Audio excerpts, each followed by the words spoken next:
up, YouTube? It's your girl Royalty, and I'm back with another video. And in today's video, I'm going to be showing you how I created this green look. But first, let's get into the collab. Madam Glam reached out to me to collab, and the great thing about this is I actually use Madam Glam, so I was super excited for this collab. The first thing that they sent me was this little UV light. It has 12 lights and it's super strong. When I used this on myself, I couldn't believe how powerful this little compact light was. So this is cute, and I love to have these just as backup in my drawer, just in case my UV light should ever go out. I'm always prepared. But let's jump into the real unboxing part of this video. They sent me this card as a welcome, and they actually gave me 6 different gels. The first gel is just a basic top coat. It's a non-wipe top coat, and you can never get enough of that. I actually chose out a bunch of different greens because I knew I wanted to create a green look. This color is called Pure Nature, and it's one of the darkest shades that I picked up. The next color that I got is called Vibrancy. The next shade, which was like a very like pastel green, and it's called Nova. And then the last thing that they gave me was this base coat. Alright, you guys, so Madam Glam did give me a discount code to provide to you guys, and it is ROYALTI35, and you will get a 35% off discount. I'm also going to include in my description box, they sent me a link that if you click that link, it'll take you directly to their website, but when you check out, my discount will be automatically applied. If you are not a VIP member, no worries, just select the pay as you go option and my discount will be added directly to your total. Alright, ladies, so just like any other video, I'm going to jump straight into acrylic application.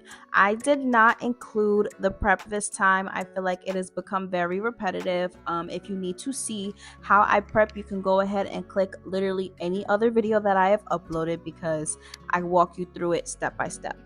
Starting off, I always put a thin layer of clear just because clear is the strongest acrylic that you can use. It has not been modified in any way with any kind of pigment, so therefore it is the strongest acrylic. So I always like to lay this as the base and foundation before I apply my cover powder. The clear I was using is from Dynamic Nail Supply, and it is just their simple clear acrylic. And then next I am using Bad and Bougie by Valentino, and I am using a different brush today as well. I am using the Kiara Sky. It's super lightweight, and I think this is going to be my new favorite brush because you're gonna see the way it laid the acrylic. It was just really working with me really well. So yeah, I start off by putting a really big bead where the natural nail and the tip meet. And the trick when you're laying acrylic is you don't want to fight the acrylic. So it takes a few seconds for the acrylic to harden. So you never want to place the acrylic down and start wiping. When you do that, you're basically wasting your product because you didn't give the acrylic a chance to solidify and give you much control. I feel like if your bead is sliding down, the best thing for you to do is kind of just work it back up until you start to see that it becomes a mold like consistency. Something else I know I struggled with as a beginner was to know exactly when to dip my brush back in the monomer after I place the acrylic bead down. So for me, I like to think of my brush as a sponge. So when I lay the acrylic and I see that when I tap it, the acrylic is sticking to my brush, I know that I need to wet it. Now, when my bead is super runny, I dry off my brush because anything that you put down is going to absorb back into the acrylic. So if my bead is already runny and I dip my brush back into that monomer, it's just going to make it super runny and uncontrollable. The trick is to do the opposite of what the acrylic is doing. So if my bead is super dry and tacky, then I dip it back in the monomer. Now if it is super runny, then I make sure I continuously wipe my brush off until I start to see that it gets tacky, and then I'll go into that monomer. I hope that makes sense. You guys know that when I'm trying to explain things, I am kind of more of a visual person, so if it doesn't make sense, I do apologize, but try to like listen to what I'm saying and visually try it yourself. I feel like that'll make all the difference. Also, when laying acrylic, I don't believe in giving you guys like a 1 bead method or a 2 bead method or a 3 bead method.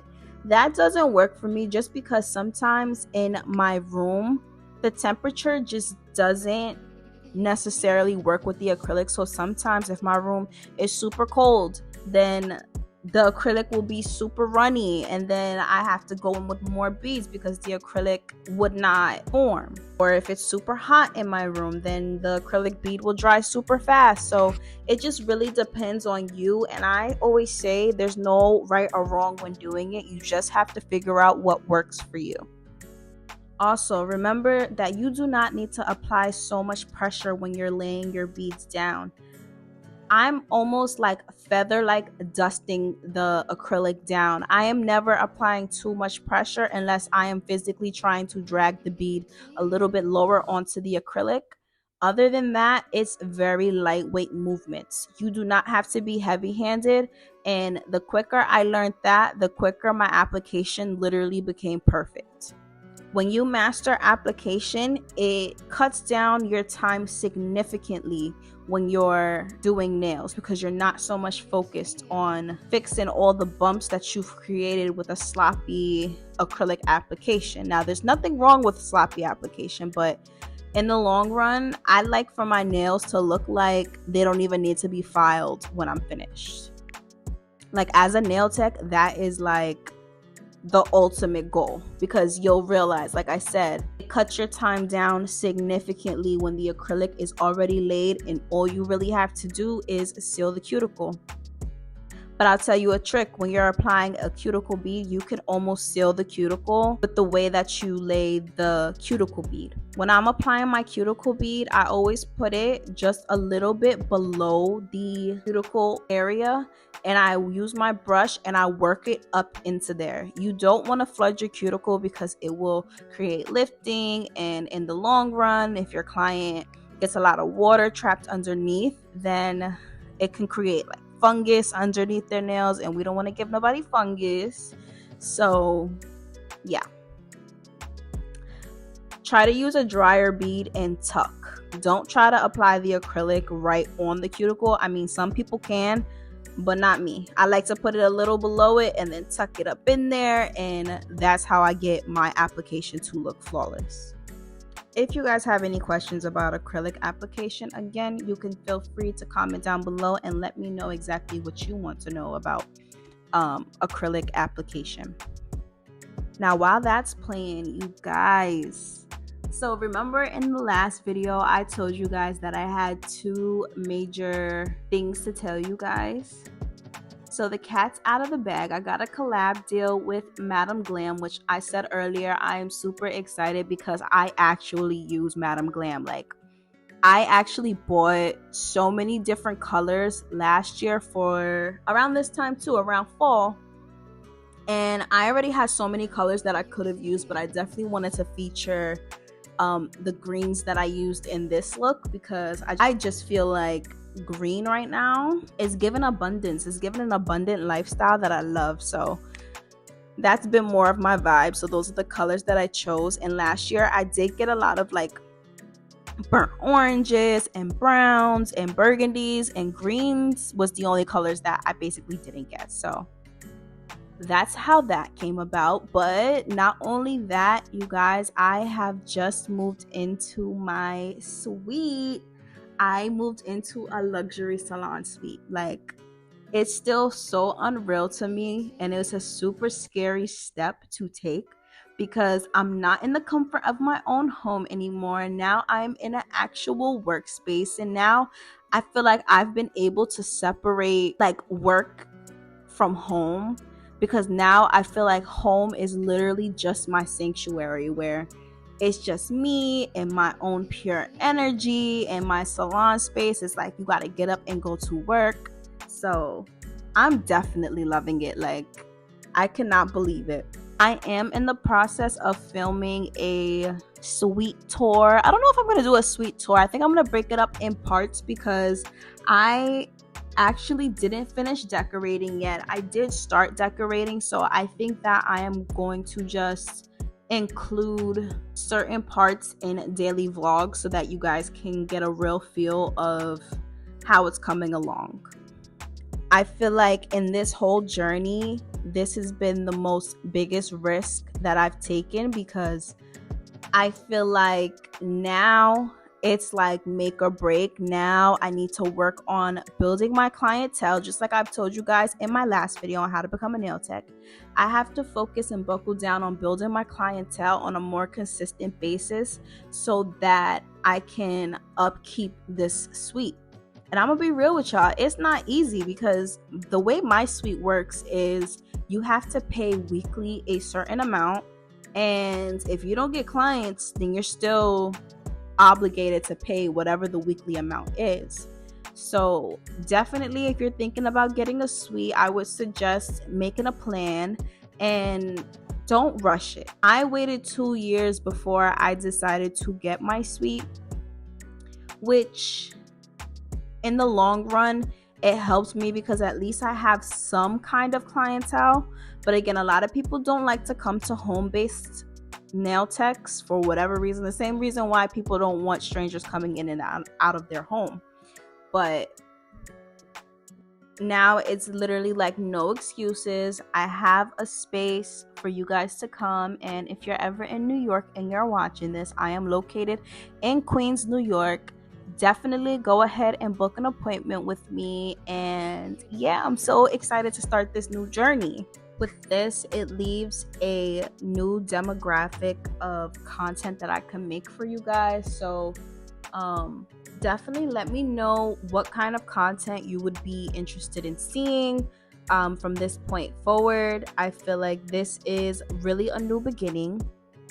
And like I said before, this is my 2-year mark as a nail tech. And the crazy part about all of this is that when I first started and took my first client ever, it was around this same time in November. Like, I became a nail tech in November 2 years ago. And then to go from that to now owning a suite is just like very surreal. And I feel like I am literally a example, and I want to be an example for you. If you are just starting out, keep your head up, stay consistent, and if it is meant for you, it will happen. And if you want it, it will happen. I remember staying up at night and just fantasizing about having this big clientele and having my own suite and personal space, and I could literally envision myself at the exact place that I'm at right now. And to think that it's actually coming to light, like everything that I dreamed of is happening, y'all, it's a feeling that I cannot explain, and I cannot wait for all of you to experience the same thing. You will experience the same thing. So yes, keep going. We're going together. We're growing together. And like I said, it's a new beginning. It's a new journey on YouTube. It's a new journey on my suite. It's a new journey with building clientele. And what you could expect from me is to be super real and super honest. I will not sugarcoat anything when it comes to my life because my struggles could relate to a lot of other people's struggles. Okay, jumping back straight into the video, after I laid all the acrylic, I ended up going in with the clear bead as well because I did leave a little dent in between the apex and the free edge. And I did it on purpose because I love to put clear at this part because I find that this is where my clients will experience cracks. Not that they do all the time, but I like to do this for more of a preventative measure. When you put clear, like I said, it's the strongest color of all the acrylics, and it kind of just ensures that they're not going to go nowhere and your clients will not experience any breaks.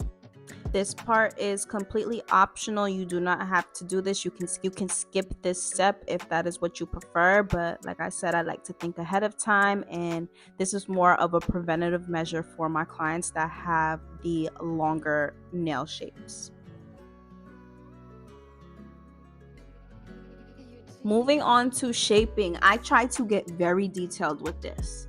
So as you see, my thumb, when my file is on the right side, is kind of pushing the nail against the file, and then when I use the other side, my other two fingers are holding the nail in place.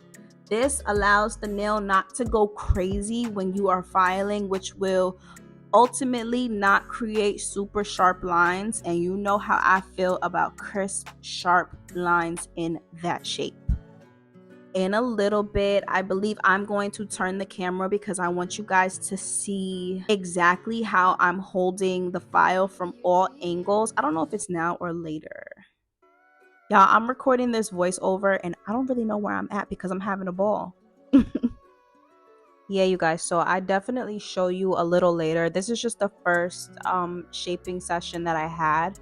I recently started to hand file before I use my e-drill again. I know I told you guys before that I felt like it was a waste of time only because you're gonna have to go back in and shape it.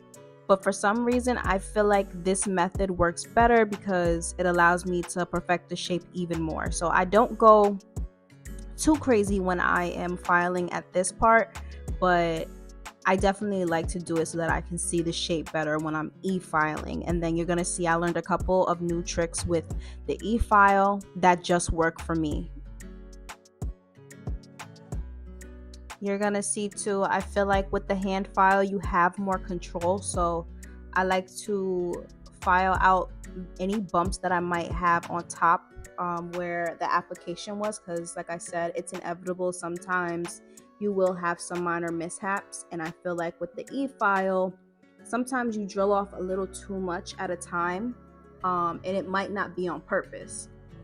So I find that using the hand file I have more control. So if you're a beginner, you don't necessarily have to use the drill to get rid of all the bumps and crevices. You can definitely go back to the basics and use a hand file. There's nothing wrong with it, and like I said, I kind of prefer it. So that's why you're gonna see me take the file and go all over the top of the nail. Guys, I've been rambling this whole video, so I'm going to try to fade out every now and then. So yeah, I'm gonna let the video play.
Okay, y'all, so now it is time to e-file, and right now I am taking my 5-in-1 drill bit. It's from Pana.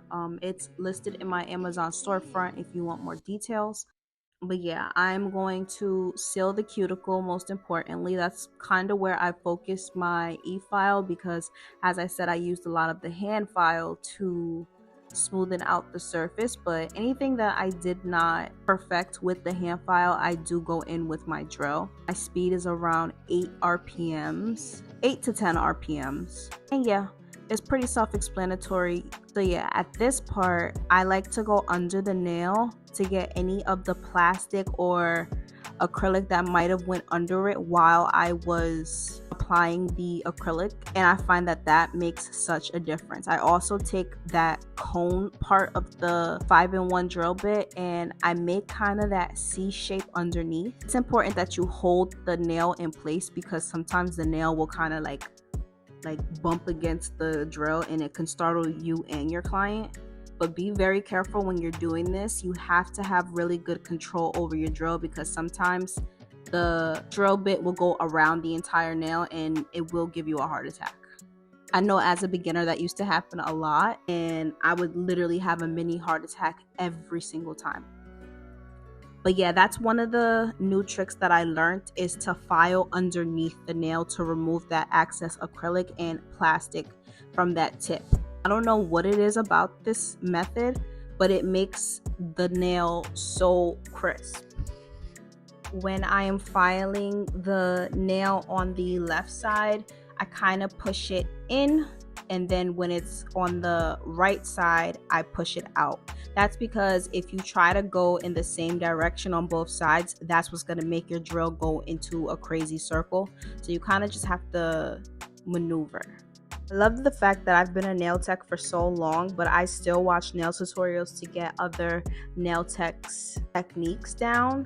And I love that I learned this trick. I can't remember which other YouTuber does this method because I watch so many, even the up and coming ones. Like, I'm big in the nail community, but I seen a nail tech do this and I tried it and I'm like, holy crap. This is a new technique that I never even knew that I needed. So that just goes to show you that beginner or someone who's been doing it for 2 years can learn from other techs.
Okay, so here is when I was telling you guys I'm going to show you from a different angle how I file.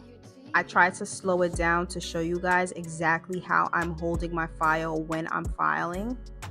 It helps when you practice this technique on your own. Okay, and now I'm putting the camera to the side so that you can see how I'm holding my file. If you want to exaggerate that C curve, you want to tilt the top of your file to your client. Keep their nail straight and put the top of your file towards them. That gives it more of a defined C shape. And then from the side, you can see how straight I'm holding my file. I am not allowing my elbow to turn in at all. And again, I'm showing you how I file the side walls, super straight, no turns.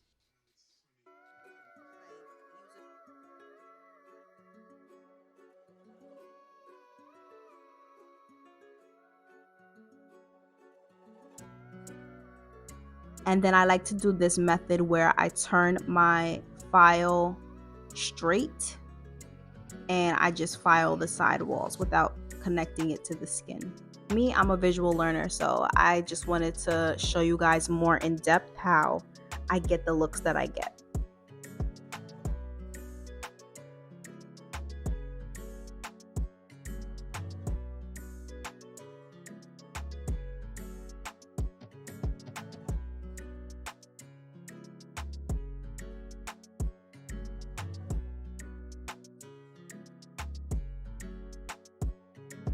And again, here we are trying to define that half moon shape. So I used a fine drill bit, and this is the cone one, I believe. And I'm basically just defining the C curve. And then, like I said, I like to go underneath the nail a little bit just to ensure that it's straight. But that's pretty much how I do it. This is one of those things that you have to practice, because if it's not done right, it can go terribly wrong. My drill is actually moving really fast. You want to do this with a higher speed because it'll cut down a lot faster. If you do it slower, then like I said, it's like that bumping against the nail thing that will give you and your client a heart attack. And if you're not careful, you can cut your client, especially with this bit, because it's not a safety bit. But yeah, girl, I love this technique when I am shaping nails now. You guys are going to see that I do this a lot more because it really exaggerates the shape for me. And I love this little like half moon action thing that I do. For a while, I wasn't understanding how nail techs do it, but do you see that shape? So clean.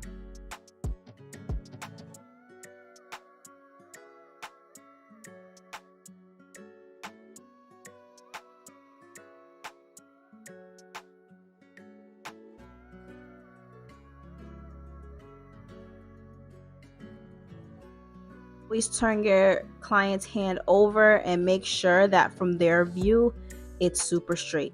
Just because it looks straight from you doesn't mean that it looks straight to them.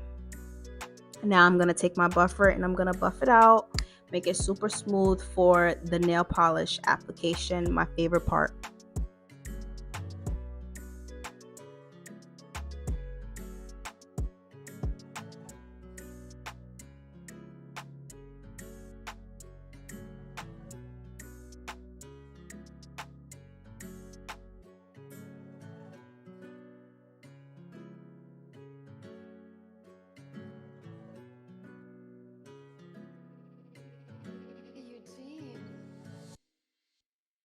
All right, y'all, so this is the image that I was telling you guys that I mapped out on Canva. I should do a whole video showing you guys exactly how I did it, but that's the inspo. Oh yeah, and reminder, 30% off using my code royalty35 on Madam Glam. I'm using all Madam Glam products right now. All of the nail polishes you're going to see is from Madam Glam. Right now I am taking my base coat from Madam Glam and I am just running this all over the nail. You guys know how I like to use matte before I do a French. I changed my mind and I like to use base coat now. I don't know, I just have seasons where I like to try different things, and sometimes it works out so much better than the ways that I was doing it before. I know that in my other video, a client also suggested that I try this, but believe it or not, the reason why I stopped using base coat is because my clients would always get lint in it. Like, No matter how much I tell them to keep their hands still at this point, they always find a way to get hair. And I feel like at that point, I can't see, I'm blind. Y'all know how that TikTok goes. That's literally what I do. Oh yeah, and don't forget to wipe the side walls because we don't want any bumpy sides. Now I'm taking Perfect White by Madame Glam. And you guys have seen me do a French a million times. But this is just me showing you how I did it again. I think at this point, you guys know that I always fade out and I stop talking because this part is very self-explanatory. I'm going to let you guys enjoy the gel application, and when that's over, I'm going to come back and give you guys some more tips on the last thing that I do. If you're watching, continue to watch because at the end I'm going to tell you another trick that I do before my set is all finished.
All right, y'all, and as I said, I am back, and this is my last step that I do. Again, I'm going in with my 5-in-1 bit, or you can use that fine cone bit that I used in the beginning. I guess my 5-in-1 bit was the closest thing to me. But yeah, hold that nail really sturdy. You see, I didn't have full control just yet, so it started doing that bumpy thing that I was talking about before. And I go in again and I define it after the top coat is already on it, so that I get rid of any top coat that might have gotten on that free edge that'll warp the shape. This is how I go that extra mile. I actually saw someone doing this on acrylic press-ons, and I tried it on acrylic nails, and I absolutely love this method. This is my last and final step. I turn their nail, make sure it looks good from their side, and voila, there it goes. So as I said in the beginning, if you click the link that's in my description box, you will see that it goes straight to Madam Glam's website, and my discount will automatically be applied. I hope you guys enjoyed this video, and I'll see you next time. Thank you for watching. Bye.